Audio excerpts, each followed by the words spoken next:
So this is an organisation in Western Australia, in my hometown. It's the RAC. So around Australia we know them, Victoria's RACV, Queensland RACQ, New South Wales and RMA and so on. So this is a member organisation that does a lot of insurance. And I went to a presentation from somebody at the RAC, Bobby Patel, who's the head of data analytics, and he was talking about the way that RAC is using AI in pretty much every aspect of their operations.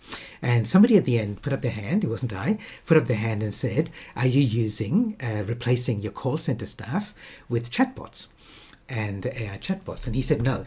And he said the reason we're doing that, or not doing that, is not because the AI chatbots aren't good enough, but because part of our mission is to serve the Western Australian community.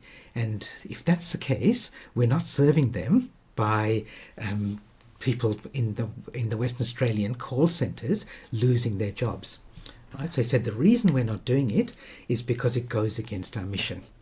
So when you start thinking about whether you're going to use AI for this, deployed for this project or that project, consider, first of all, alignment with your mission, your vision, your values, and what you stand for as a team and as an organization.